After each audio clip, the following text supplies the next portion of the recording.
They're veterans of the golden age of Hollywood, musicians crossing over to the big screen, and a military veteran who became a movie star. But they all have one tragic thing in common.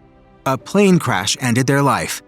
John Denver was best known as a singer-songwriter, having released 11 platinum albums and iconic tunes like Rocky Mountain High, Take Me Home Country Roads, and Annie's Song. But even if he had zero musical talent, he probably could have successfully focused on his acting career. With his everyman good looks and amiable persona, he was at home on screens both large and small. He made memorable guest appearances on several TV shows, and he also starred in the 1977 comedy movie Oh God alongside George Burns as the title deity. Denver continued to tour throughout the 80s and 90s, while occasionally still acting here and there. He was also an avid pilot of small aircraft, which was unfortunately how he met his tragic end. On October 12, 1997, Denver lost control of his plane while attempting to switch out gas tanks mid-flight and fatally crashed into California's Monterey Bay. He was only 53. Aaliyah was destined to be a legend, bursting onto the scene with her debut R&B album Age Ain't Nothing But a Number in 1994. She quickly became a concert headlining powerhouse. Her 1996 sophomore album One in a Million went double platinum, and this was all before she even graduated high school. In 2000, Aaliyah decided to take on Hollywood, starring in Romeo Must Die alongside martial arts icon Jet Li. She followed that up with an even bigger role in the vampire horror flick Queen of the Damned and her self-titled third album. Alas, tragedy was lurking right around the corner. After completing a music video shoot in the Bahamas in August 2001, the small plane that was to ferry the singer back to the United States crashed upon takeoff. All 9 passengers were killed. Aaliyah was only 22. Carole Lombard was one of the most talented actresses of her generation and one of the first true superstars of the silver screen. She began her career as a child actress in the silent era, and when the talkies arrived, she had no trouble with the transition thanks to her iconic sultry voice. What do you want, Scorpion? Lombard starred in countless screwball comedies, including 1936's My Man Godfrey, which scored her an Oscar nomination. Off-screen, she was famous for her whirlwind storybook romance with Clark Gable, whom she married in 1939. Lombard's career was going full tilt when the US entered World War II, and like many actors, she helped out with a publicity tour to sell war bonds. Most of the trip was completed by train, but fatefully, she chose to board a flight home from Las Vegas to Los Angeles. The passengers also included Lombard's mother, MGM executive Otto Winkler, and a group of Army pilots. Alas, warning beacons had been disabled over the fear of Japanese bombers appearing on the mainland, and the plane strayed from its course. It then tragically plunged into a cliff on the side of Mount Potosi, about 30 miles outside of Vegas. There were no survivors. Lombard was only 33. German character actor Christian Oliver carved out a steady career for himself that spanned nearly 3 decades. He made his on-screen debut in 1994 as a regular on Saved by the Bell, The New Class, and then went on to amass a number of TV and video game credits. He didn't venture to the big screen very often, but when he did, he tended to make it count. His credits include the 2006 neo-noir The Good German and the 2008 adaptation of Speed Racer. On January 4, 2024, Oliver was on board a small aircraft that was flying to the island of St. Lucia with his 2 young daughters. The single-engine plane experienced serious mechanical issues and crashed into the ocean shortly after takeoff. Oliver had been on vacation after completing his latest film, Forever Hold Your Peace, which he'd also co-produced. That film's director, Nick Lyon, lamented to the New York Times about how Oliver wouldn't be able to see it released. As he put it, "It was a big project for us. We had talked about it for years." Oliver was 51 years old. British actor Leslie Howard began his career in the theater during the silent film era. His stage presence eventually served him well in the early days of Hollywood. During his short on-screen career, he made his mark in multiple classics. He was Professor Henry Higgins in the first film production of the George Bernard Shaw play Pygmalion, and he also played the key role of Ashley Wilkes in Gone with the Wind. You're so young and unthinking, you don't know what marriage means. I know I love you and I want to be your wife. During World War II, Howard went to work making Allied propaganda films, and he also became the rare Hollywood actor to die a soldier's death. On June 1, 1943, he and 16 others were killed when their passenger plane traveling to Bristol, England from Portugal was shot down over the Bay of Biscay by Axis aircraft. Howard was 50 years old.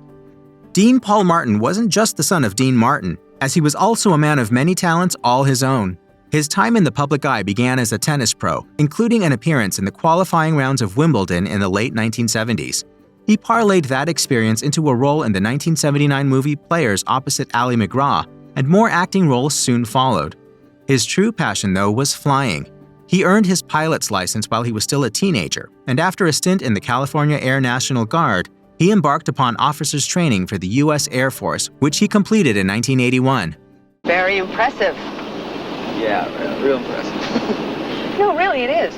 By 1987, Martin was an Air Force captain flying fighter planes. In March of that year, he and his weapons systems officer took off from March Air Force Base in a snowstorm, flanked by 2 additional aircraft. With visibility low, they were instructed to change course in order to avoid the towering peak of San Gorgonio Mountain. But Martin failed to make the proper adjustments, and his plane slammed into the peak, killing him and his fellow officer instantly. He was only 35. Mary Berenson followed a winding road to Hollywood. The daughter of a diplomat, she made her name as a fashion photographer, and through her actress sister Marissa, she became acquainted with a gaggle of film stars. One of them was Psycho star Anthony Perkins, who was privately gay at the time. The two of them would meet by chance years later. Despite Perkins' orientation, they got married and had 2 sons, filmmaker Osgood Perkins and folk rock musician Elvis Perkins. Berenson dabbled in acting, including the 1978 thriller Remember My Name and the 1982 supernatural horror flick Cat People. Perkins died of AIDS in 1992, with Berenson by his side. Her fate, unfortunately, would be no less dramatic. On September 11, 2001, she was on American Airlines Flight 11 when it was hijacked and flown into the World Trade Center. She was only 53. French-born Argentinian Carlos Gardel probably did more to popularize the tango than any artist in history. His songs featured melodramatic, story-driven lyrics, whereas most tango compositions of the time were instrumental. As an actor, he appeared in early Argentine talkies and gave off an effortlessly cool, elegant vibe while frequently showcasing his musical talents. In 1935, Gardel was in the middle of a South American tour when his private plane went down in Colombia. Everyone on board perished. Gardel was only 44. After his death, his remains took a circuitous journey back to Argentina that included stops in New York, Brazil, and Uruguay, all of which drew thousands of mourners. There are big-time concert promoters, and then there's Bill Graham, who was basically synonymous with rock and roll. Anyone who's ever attended a rock concert has felt his influence. Many of the events he had a hand in promoting became pop culture touchstones, like the band's farewell show, the Moscow Peace Concert, and the Philadelphia edition of Live Aid. Somehow, Graham also found time to dabble in acting, and fittingly enough, his short list of credits includes some iconic music-related films. He appeared in the 1976 version of A Star is Born, The Doors, and no fewer than 3 films directed by Francis Ford Coppola: Apocalypse Now, The Cotton Club, and Gardens of Stone. Graham's career was larger than life, and the accident that killed him was also quite dramatic. In 1991, he and his girlfriend Melissa Gold were on a helicopter that pilot Steve Kahn had been warned to keep grounded due to inclement weather. But Kahn disregarded the warning, and shortly after takeoff, they crashed into a high-voltage tower, killing everyone on board. Graham was 60 years old. I kind of figure he's checking out the next gig, you know? The great Mexican singer and actor Pedro Infante is a legend in his home country. He paid his dues in small nightclubs before his matinee idol good looks landed him on the silver screen. Over the course of his career, he recorded more than 300 songs, many of which appeared in his films. He was a staple on the big screen throughout the 1940s and 50s, and he won the award for Best Actor from the Mexican Academy for 1955's La Vida No Vale Nada. But soon thereafter, tragedy struck. Infante was a pilot who owned his own private plane, a World War II-era C-87, which had been modified for his use. He'd previously survived 2 plane crashes, but he wasn't so lucky on April 15, 1957, when he lost control of his craft shortly after taking off on his way to Mexico City. The plane went down, and Infante, the only one on board, died at the age of 39. Exploitation filmmaker Russ Meyer was responsible for a slew of low-budget flicks in the 1960s and 70s with titles like Mondo Topless and Super Vixens. For much of this time, his partner in crime was his wife, Eve Meyer, a former pinup model and Playboy playmate whom he married in 1952. She appeared in some of his films and worked as an associate producer on several, including the exploitation classics Faster Pussycat Kill Kill and Beyond the Valley of the Dolls. But then in 1977, Eve became a casualty in one of the deadliest events in aviation history. On the tiny island of Tenerife in the Canary Islands, 2 passenger planes had been diverted from a larger airport due to a terrorist attack earlier in the day. They were taxiing in preparation for takeoff when they collided with each other and burst into flames. Nearly 600 people lost their lives, including Eve Meyer, who was only 48.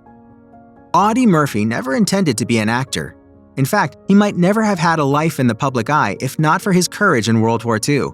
In 1945, he received the Congressional Medal of Honor and came to exemplify an ideal of American bravery.